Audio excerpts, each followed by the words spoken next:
everyone, and welcome to my podcast, Today is Not Tomorrow. Here with me, I have a phenomenal guest, the founder and CEO of Coderbunnyz, a brilliant mind recognised by the former First Lady, Michelle Obama, who at the age of 10 declined a job offer from Google. Yes, declined. None other than Samaira Mehta. Hi, Samaira.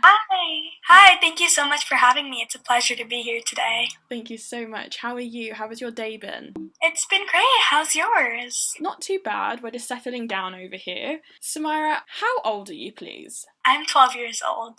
Now, I didn't forget, but I love hearing you say it. Aw, thank you. I think that at 12 years old, you have accomplished so much, a few of which I have teased with your introduction, and I hope that we can dig a bit deeper into some of that stuff later on. Definitely. Perfect. As we are nearing the end of the year, we are nearing the end of my theme, Letters to Self, but we aren't quite done yet. Which means that at the end of this talk, I'd love for you to write a letter to future you with words of wisdom, advice, and motivation. Hopefully, in the near future, you will look back on these and see how far you've come. Does this sound good? Yeah, definitely. Perfect. In the introduction, I definitely threw in a lot of exciting things. But who are you, Samaira? I'd love if you could give me a little introduction and explain a bit more about who you are, what you do. So, my name is Samaira Mehta. I am 12 years old, and I am from California. I have basically created an entire ecosystem, entire platform now to teach kids how to code. So I have created 3 board games, Coderbunnyz, Coderbunnyz, and Coderbunnyz. Coderbunnyz, which just released recently. And these games introduce kids to the concepts of computer science and artificial intelligence in a fun and exciting way. I've also created some pretty cool curriculums to go along with it, especially when we had our COVID-19 lockdown and I wasn't able to give my in-person workshops that I used to with my games. So I created curriculums as a way of bringing computer science education directly to people's homes. And what I'm currently working on is an app to streamline the way that kids learn how to code. So the goal here, all I'm doing this is for my mission, Yes, 1 billion kids can code, which is a goal to help 1 billion kids in the world gain access to computer science tools. And the reason coding and computer science is so important to me is because ever since I was introduced to it, I fell in love with it. And when I grew older and I started learning more about what it really was, I realized that this is a superpower for our coming generation. I know that, not every student chooses to become professional coders when they grow, but I do believe that a basic coding understanding will make them better problem solvers and better thinkers for our coming generation. And that's what I do. Those are my passions. I also really enjoy entrepreneurship, advocating for girls' equality, especially in fields like tech where they're underrepresented. I love, using my platform as a voice to reach out and make a greater impact. Thank you so much, Samaira. As I'm sure you heard, you are doing so much and so many things that are benefiting children globally in terms of their education, and having a role model like you, similar to them in age, to help inspire and motivate them to push and keep going along the way. Thank you. That means a lot. I would like to go back to the beginning. This is all very code-oriented and it's about computer science. When did you first come across coding? How old were you? Yeah, I was 6 years old when I was first introduced to coding, and my dad actually introduced it to me with a prank, and he showed me something on his computer where there was one button and a command which said, "Press this if you're beautiful," and he told me to give it a try, but when my mouse pointer actually touched the command, it just disappeared. So I was really confused. I was like, how did you do that? Am I not beautiful? Like, what's going on here? And I think that's when I first fell in love with coding, and not for coding, but because I wanted to be able to prank my friends in a similar way. From there, I started learning how to code and realized that I like coding for a lot more than just that prank. I enjoyed the process that went into it. I don't think yet at the time your father knew that small prank would have paved the way for your passions, your ambition, and everything you've strived for now. I think it was an amazing prank that your dad pulled, and I'm very glad that he did. In terms of coding, starting at 6, which isn't something that many children do because they aren't aware of what coding is and they're not exposed to this. How often did you have to practice? Other than your dad teaching you, what resources did you use? How did you stay motivated? And what was this whole process of learning how to code like? Absolutely. So at first, I started learning to code, and it was actually first with the help of my dad. He showed me this website called code.org, and he told me, okay, take 5-10 minutes to look through this website and see what are you interested in, and then I'll come and I'll guide you through it. So I was looking through the website, and I scrolled down through the page, and I noticed there was something called design your own app.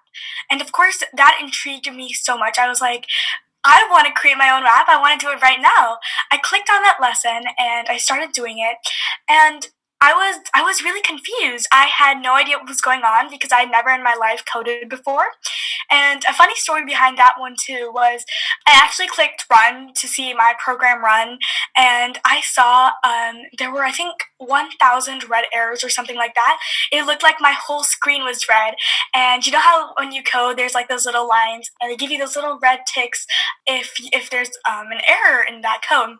So, and then I was reading the error message, and it said, you're missing a parentheses. And then so I went in and I added that parentheses, and just 200 of the errors disappeared.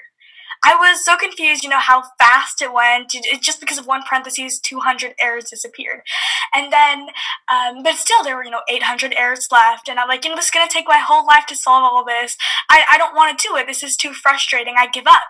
I left the computer, and then, maybe my dad came, I think a few minutes later. He's like, what's going on? What happened? Why aren't you looking through the site?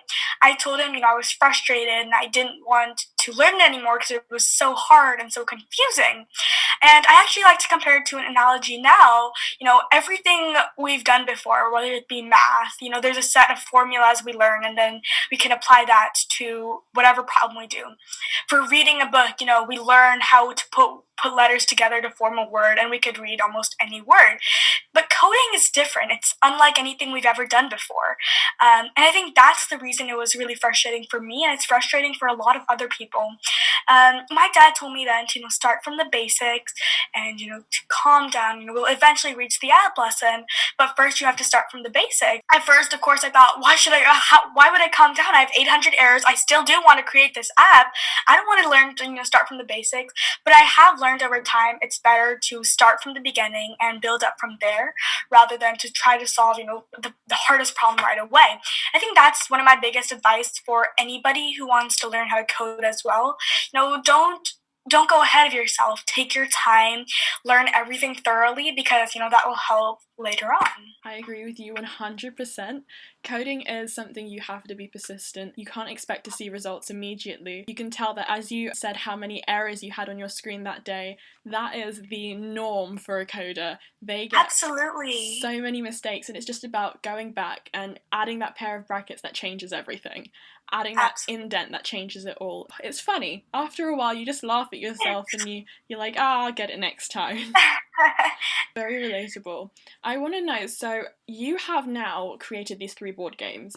These board games have simplified the teachings of how to code to children. Can you touch a bit more about how you used your experience of struggling, having the passion to code at the beginning, to make this board game so other people wouldn't go through what you'd gone through? Yeah, and once again, there's a story behind that too. After I learned how to code, and I was still learning how to code, and I was creating some fun pranks for my friends and stuff, I started going up to them and I talked to them, hey, have you ever tried this coding thing? What's your thoughts on coding? I really enjoyed it. And they all told me about how much they didn't like coding and how they thought it was hard, boring, and frustrating. And of course, as I just mentioned, it's unlike anything we've ever done before, and that's the reason for a lot of the frustration. But I was confused. I was like, why don't you like coding? It's such a fun thing. And I decided that I wanted to create a way to make coding fun for my friends, because this was something I enjoyed a lot, and I wanted my friends to be able to enjoy it as much as I did. And that's sort of when the idea for a board game came up. I started talking to them. I was like, okay, well, what do you enjoy doing? They're like, I like playing games, video games, board games. And I think, I was like, okay, I love playing board games with my family too. Maybe I could put this coding into a board game and maybe create a fun way for all of my friends to enjoy coding too. So it really just started out as a simple I just really was trying to find a solution to a problem. And, today I myself, with my game, have taught 10,000 kids how to code, and my game has reached 1 million kids across the world. So I think that, something that started out so small as a simple project one day has made such a big impact in the world. And I think that has really motivated me to continue working on this as well. Those statistics are just astounding. Samaira, as you're speaking, I'm smiling like a Cheshire cat because number one, I'm so proud of you and all of your accomplishments. But number two, it's a reminder that our generation have people in it that promise us a bright future. You promise all the people who will come after you that they have a future where they can learn and where there are people like you paving the way for them, teaching and educating. It is amazing. And I look forward to all that you go on to achieve in the future. I'm excited. Thank you. You mentioned a bunch of things, and this is perfect because I'd love to dig a bit deeper into them. With creating this board game, it's because you were passionate about it and you were very puzzled as to why your friends didn't share this passion with you. Absolutely. Coderbunnyz. Where did the name Coderbunnyz come from? And you started to share this game with your friends. After you shared it, did they start to show an interest in coding? Yeah, alright. So, the name Coderbunnyz, so again, a story. What happened was my family that summer we had just come back from Legoland. Legoland is a place here in Southern California where everything is made out of Legos. It's a really cool place. And we were coming back from there, and I think one thing, when I was younger, people always used to ask me, hey, what do you want for your birthday? What should I get you for your birthday? And that one thing I always wanted was that a stuffed animal bunny. But I think back then it was very hard for people to find a stuffed animal bunny, and I always ended up with a teddy bear or some other alternative, but never really a stuffed animal bunny. I don't know. I always was obsessed with bunnies ever since a young age. But at Legoland, actually, what I did find was a stuffed animal bunny, and it's really random and really weird because it's Legoland, and bunnies and Legos are completely unrelated. But I actually did find a bunny there, and after that being something I wanted all my life, I wanted to buy it then. So I bought that bunny, and it was the first bunny I actually got. I still have it with me today.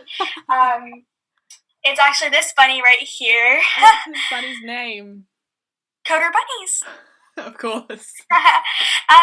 But I think after I did get the bunny and I had that board game idea, I thought, okay, well, the goal is to make this coding thing fun for my friends. The name has to be fun too. And I always thought about, my obsession with bunnies, and I thought, okay, maybe it could be Coderbunnyz, and everything in the game could be bunny themed and a farmyard adventure, making it even more fun. So I think that's where the name Coderbunnyz came from. And I always wanted it to stand out. So instead of spelling it Coderbunnyz, I spelled it Coderbunnyz.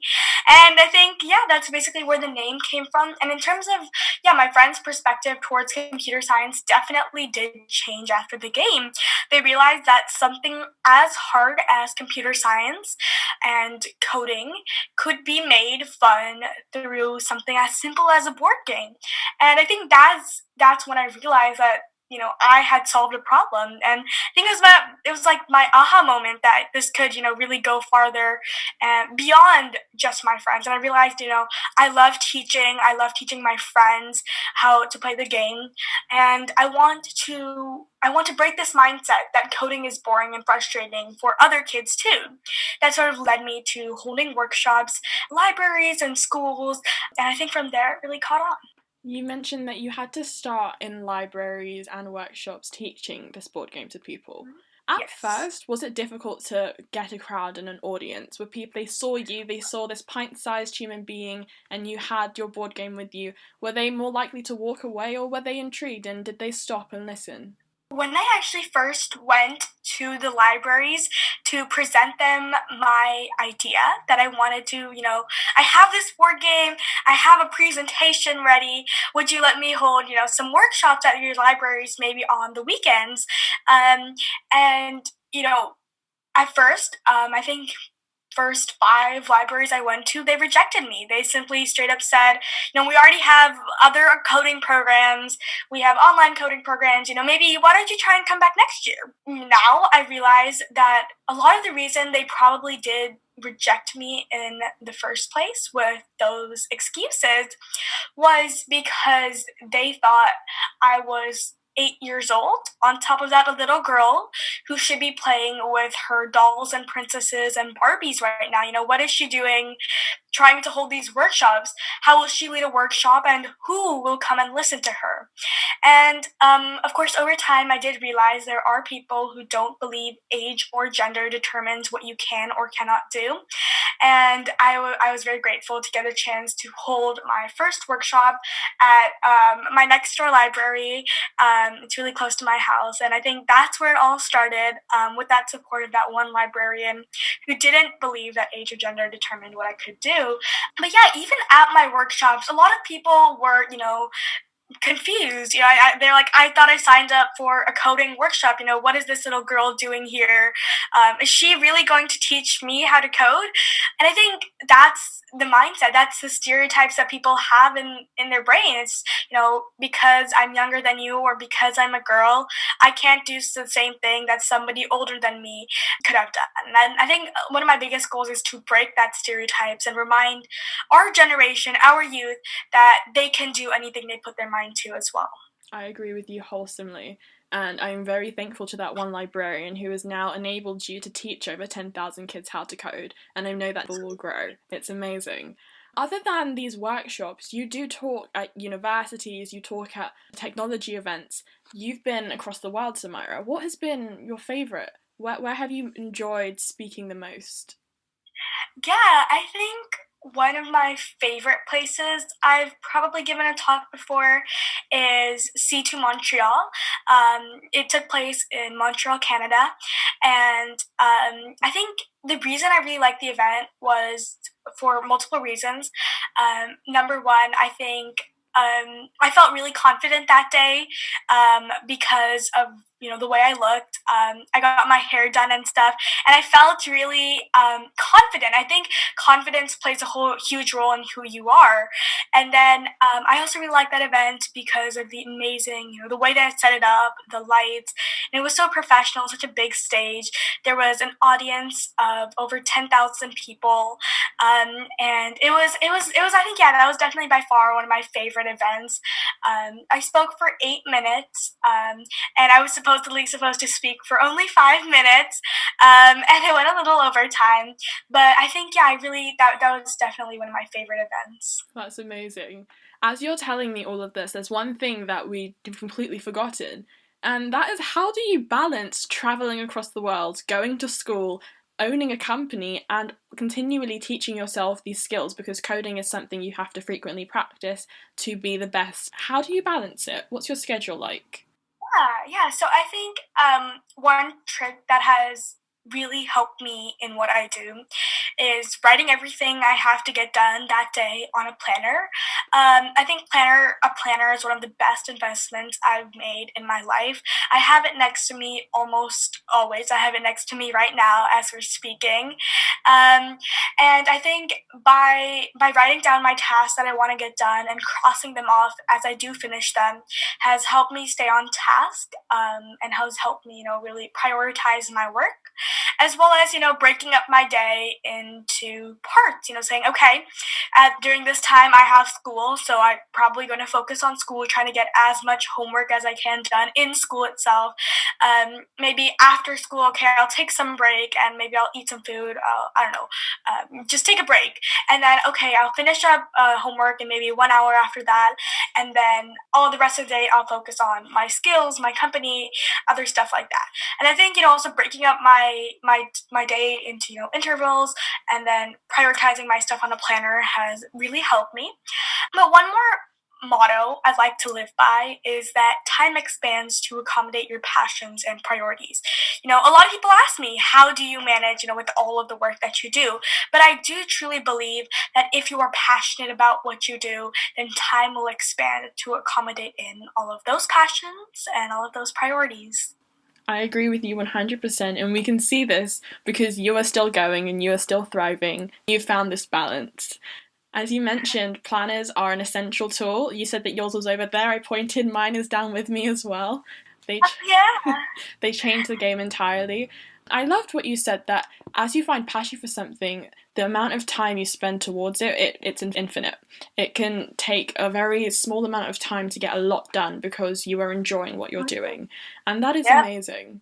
In the beginning, I did mention something that I don't think I've ever heard anyone say before, that at 10 years old, you declined a job offer from Google.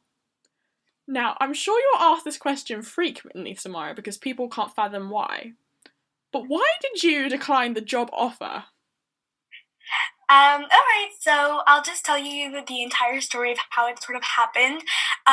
When I was 10 years old, I gave two back-to-back workshops at Google headquarters on Take Your Child to Work Day.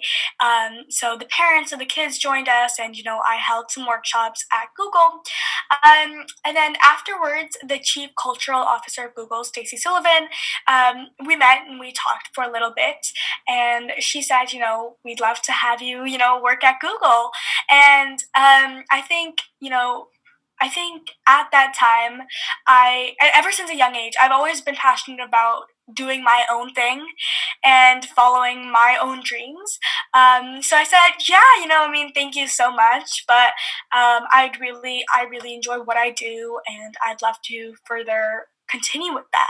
As I said, that's nothing I can ever ask anybody again, because that is, of course, such a spectacular opportunity. And you deciding to turn it down, what do you think you have gained by following the path you did choose, as opposed to if you had stayed and taken up a job at Google at such a young age? I think there are so many vital skills that I've gained from this journey without even knowing, and a lot of them apply to my day-to-day lives. And just to give you one example, I think an important thing I have learned is clear and concise communication. I think a lot of people ask you, okay, talk about yourself, tell me about yourself, but shortly, I don't want to go on and I want to give them a whole 10-minute speech about who I am, maybe, in 1 minute, in just a few sentences. And I've learned how to, put all my ideas together and compact them into, just a few sentences. And I think that's really helped me outside of my company as well, just in school and in other places in general. But that's one very specific example. I think what I've just learned in general is how to take my ideas, turn them into a reality. I have learned how to ignore what people say to bring you down. I have learned to always listen to the people who guide you in the right direction instead of those people who bring you down. And I think that has been a very, very important learning for me, because I'm a very sensitive person, and I can get hurt easily. But I think, I've been lucky to have support from my parents and mentors who have been able to guide me in the right direction and have been able to, teach me how to ignore what other people say to bring you down, and rather listen to the people who bring you up, offer you advice, offer you ways to improve and stuff like that. Thank you for your honesty, because I understand you are very young and you have been thrown into the deep end of an adult world and an adult industry. You are the owner of a multi-million-dollar company, and that's no small feat. So you are very sensitive, yes, but you are also very strong, and I do admire that, Samaira. As you said, you are very concise. I agree with that 100%. I was just reflecting on whenever we text, Samaira just says, yep, this needs to be done, that needs to be done, and if we might talk the next time, it is done. And it is amazing. Oh, thank you so much. It's okay. To me, you're 12, yes, but in my mind, you're even smaller than 12, because I just feel like you're very precious, and that means a lot to me. Thank you so much. It's okay. I know that with this business and with this company, you have done so many things, as we've been talking about. You've started many initiatives and movements. I do want to focus on two main movements, like you've previously mentioned. One being Yes, 1 Billion Kids Can Code, and Girls You Code. Other than what you've recently touched upon, can we understand a bit more about what the aims and objectives of these initiatives are, and they are similar yet different. What are those qualities that define them as such? Of course. So, Girls Who Code is an initiative I started in early 2016. And I think, yeah, that year, I think in later part of 2016, I pitched that idea and I won some seed funding towards the initiative. And essentially, what it does is the goal is to make girls feel more welcome in fields they're underrepresented in, such as computer science and technology. And just a little part I've been doing to make this impact is hold workshops specifically just targeted towards girls. And the idea is if they see a room full of other girls who are the same age or similar age as them, and they are also, learning how to code, the goal is to motivate them that they can do the same. And, that their gender should never be a barrier in being able to do so. And I've seen that from these workshops, girls have come up and told me about how much they feel like they want to join their school STEM or robotics clubs, but they're too scared to because it's mainly boys. Once again, the goal is just to remind them and inspire them that in another room full of girls, that, hey, you are welcome in this field too. And the end goal is to create a more equal tech world, because at the moment, girls and women are only represented 25% in STEM workforces, whereas men are represented 75%. And the goal is to simply make it 50-50. And then I think you also said about yes, 1 billion kids can code. And as I mentioned earlier, the goal is to really equip our youth, our children, with the problem-solving mindset. The mindset that, hey, you can do it too. You can, come across a problem, but you can also find the solution. And I think the thing with coding is that it gives us that exact mindset. We have a problem, we start, brainstorming possible solutions that we create, and then, we put it together and we create a code and we test it, and then we come across so many failures. I talked to you about the 1,000 errors that I came across once. We come across the failures, but we learn to grow from them and become better individuals. And I think that's the goal with Yes, 1 billion kids can code as well. I know that this initiative is based upon teaching Yes, 1 billion kids can code, so 1 billion kids to code. And your goal was the year 2030, is that correct? Yes, I think at the moment, I think I don't have a specific end date. I think what I'm sort of keeping it open. I want just to help, in my lifetime, I want to help 1 billion kids gain access to the coding tools. And I mean, create a platform, make it accessible so that 1 billion kids can use them. And I think that is exactly what I'm working on right now. Of course, a board game may not be the best way to make it accessible to 1 billion kids, but I have been doing my research and I find out a great amount of the world's population have access to a smartphone, a simple smartphone. Even if you live in ruralist villages or in the communities, you have access to a smartphone, and I've seen that through the research. And the goal is to create a platform, a app, which will, in a fun, exciting way, which I'm working on right now, to get kids excited, introduced to computer science, and 100% free. We're going to work on translating it to as many languages as possible, and really, equip the kids with the superpower of our generation. Having no end date is the best thing. I believe that this is going to always be an ongoing mission, and it will be fulfilled. I have complete faith in that. I'm excited to see when the app is released and to get as many people as possible using it, because as you said, accessibility is very important. I think it's amazing that you are helping provide children with the independence to learn and these resources to learn.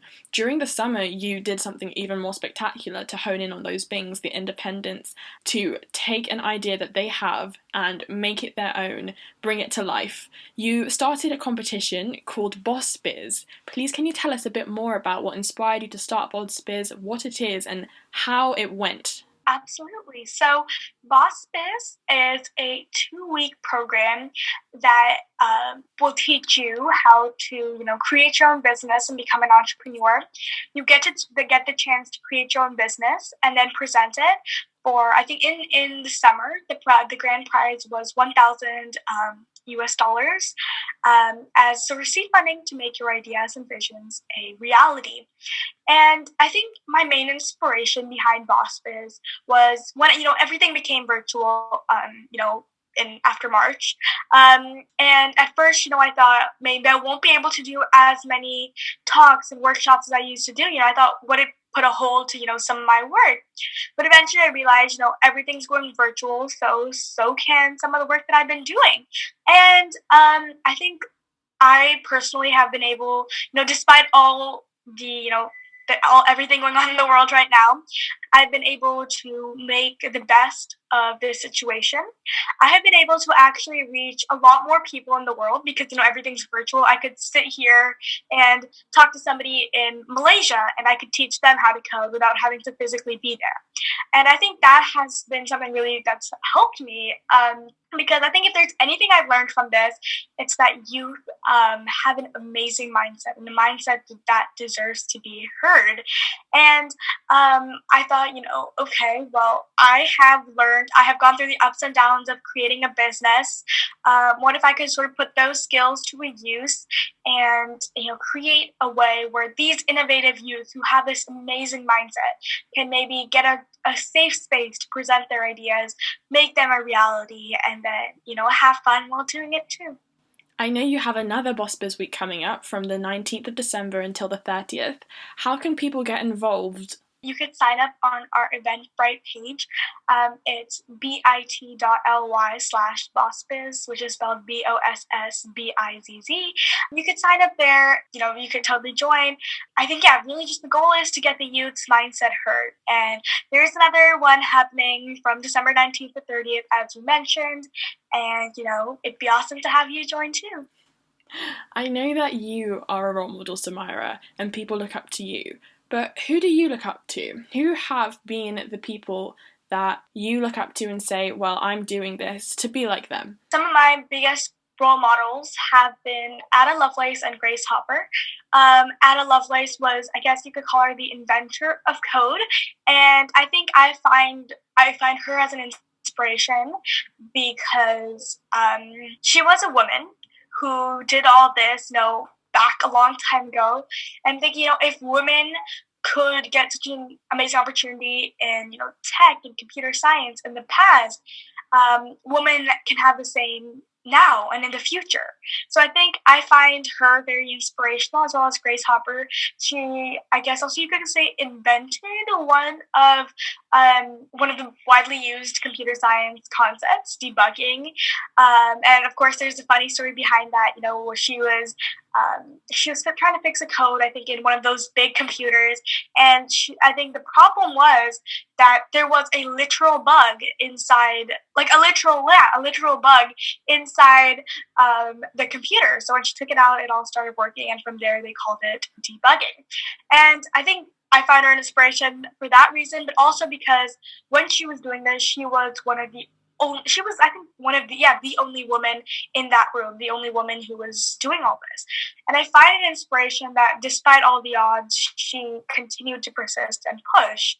And then my two other role models are definitely my parents, because of how supportive they are and how kind they are and how they always push me to be the best version of myself possible. Both of those women who you have mentioned to be your role models, they are definitely also my role models in regards to the STEM field. As you said, having someone who has done what you aspire to do, and that was in an exponential circumstance. Now it's a bit easier for us to get involved into these things, although it's not the easiest. We are very thankful that they paved the way. And your parents are both lovely. I loved meeting your dad that day, and I think that you are a product of the freedom they have given you and the motivation they have provided you with. That's a very important aspect, I'd say, because no matter what it is a child looks to start or continue, something like coding, which can be very frustrating, as we've mentioned, with getting errors and struggling to grasp concepts, those who are around you act as your motivators, and it's very important that you have a positive environment, you have people who are supporting you. So it was really nice to hear about that, Samaira. I do want to ask a few last questions, mainly to do with your company. This summer has been a very eye-opening moment for us all. And although you have these online virtual resources for people to use, a bit more about your company specifically. I was recently interviewed by a project team in the States, and a lot of the questions were to do with advocacy in the corporate field.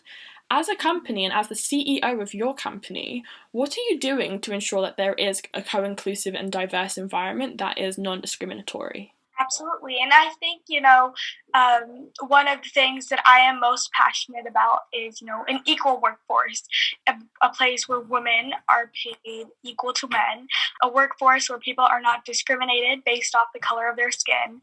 And I think what I have personally been doing to make that possible is, talk about it, share my ideas and thoughts using my platform to the world. And I think that's really helped other people also, realize that they feel the same way, that, women should have equal pay in certain workforces. And whenever I do work with anybody, I make sure, hey, make sure we can also get women involved in this project. Make sure, we could get people of all backgrounds involved in this project.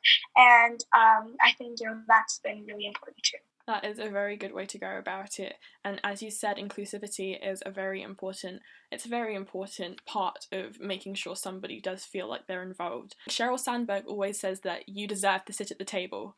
And when that is a reality, you can see that someone's more comfortable and they can work better in a happier and safer environment. So I definitely do appreciate this work that you do. And my last question comes a bit more towards the sustainability of the products that you make, because we do know that we are in the midst of a terrible global crisis. What approach are you taking to contribute that the products you create don't have a massive negative impact on our environment?